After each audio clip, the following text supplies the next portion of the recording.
and welcome back to Knowledge on Ears.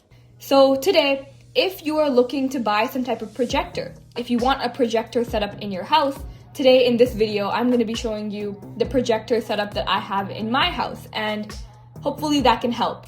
And also, we're going to be taking a look at some of the theory behind the projector screen and how that works. So let's get straight into it. Right here, we're in my bonus room where I have my whole projector and screen. Basically, as you can see, I have both a TV and I have the small box right below which carries my projector screen. It's a floor rising screen. So if we look over here closer towards my couch, we have this projector mounted on the ceiling. This is actually a long throw projector, and basically it's just farther away, and it's just a pretty cool setup. So whenever I want to use my TV, I can use my TV. It's a 65-inch TV. Whenever I want to watch a nice movie, I can use my 135-inch screen. So the name of the projector that we have is the Nebula Cosmos 4K SE LED and laser hybrid. So you can go and check that out. But basically, what are the different types of projectors that you can get?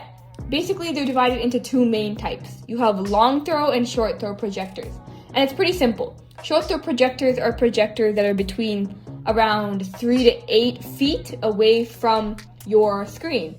So it's a little bit closer. You can normally see these being used in places like classrooms. Like in my classroom, I normally have those short throw projectors. But long throw projectors are a little bit farther away, and they both have their own share of problems. So right now we have my long throw projector. And then there's also, for the screen, if you go to the screen side of things, there's different types of screens you can get. The one I have is this floor rising screen. So it's all compressed into this short box, this small box, and it rises from the bottom to the top. And we're going to take a look at that pretty quick. But we also have pull down projectors where you can mount it on your ceiling. And they're both motorized, so they come down from the ceiling the same way that this one comes up from the ground. But if you don't want to do all of that, because those are pretty expensive, especially when you want to buy more options with ALR screens and stuff like that, then you can do stuff like you can have paint on the wall. So certain types of paint that allows you to have light reflected back properly, because obviously there's things like ambient lighting, and we're going to get into that pretty quickly too. Or you could have some type of cloth, and these cloths are less cheap. You can just stick it onto your they're more cheap.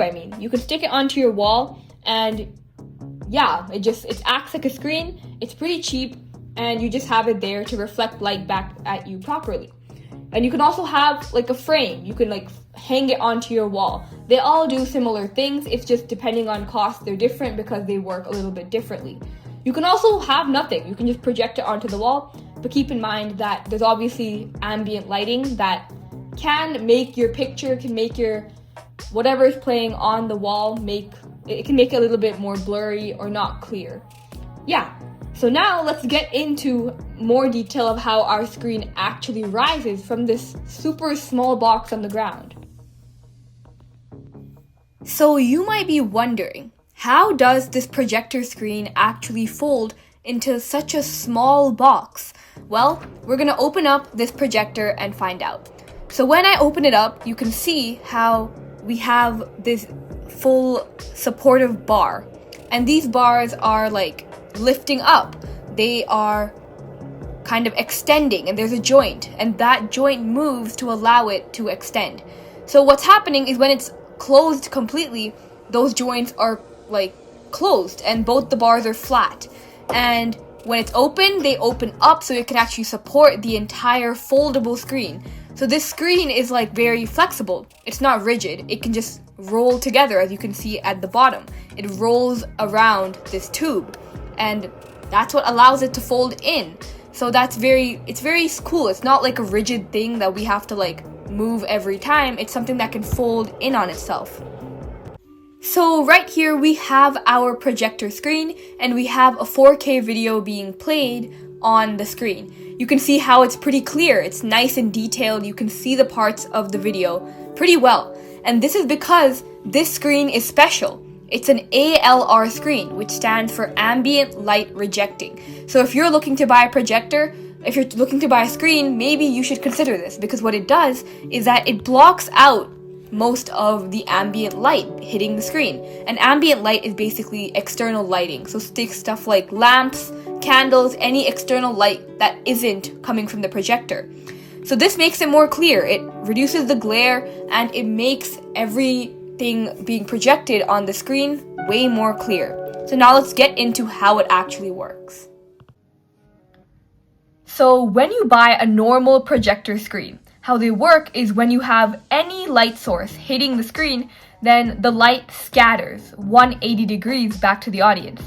So this is called uniform diffusion, and it's basically all the light goes back. But that also means that it's not only the projector light, it's also ambient light, and that is not very good because it can wash out the picture, which is why we have these two types of ALR screens: angular reflective screens and retroreflective screens. So we already know what ALR screens are. They just reject this ambient lighting. So for angular reflective screens, what happens is basically you might already know that we have a law of reflection. So the incident ray, the angle of incidence, is going to be equal to the angle of reflection. It's basically like if something reflects, it just bounces back with the same angle. This is how angular reflective screens work. When something bounces off the screen, it'll just bounce off at the exact same angle. If we use this black marker to represent ambient lighting, if we have ambient lighting coming from the top, let's say, it'll bounce here, and then it'll bounce off like that. So it's showing how this light won't reach the person watching, because obviously the angle of reflection, it's a law of physics, it's something that happens. But now for retroreflective ALR screens, they work a little bit differently. So this part of the screen, there's like these triangles over here. There's very microscopic little triangles, and what that allows for is any light coming from the projector, it just allows it to go straight back to the person. And all that light goes back to the audience, right? It just reflects back.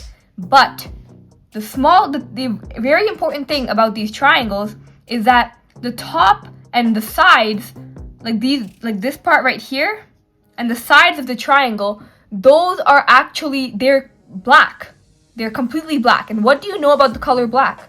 Black can absorb light. This means that any extra ambient lighting, like let's just say we have like a lamp at the top, it bounces off, but except it gets absorbed. So it's not going to be reflected anywhere, it's just going to get absorbed. While all the other lighting that comes straight on at the triangles gets reflected straight back to the person. So retroreflective screens are pretty useful in that way. It absorbs it, this just reflects it. And they're both ALR screens. They reject this ambient lighting. So yeah, I hope you enjoyed the video. It was really fun to make it. Thank you. Bye.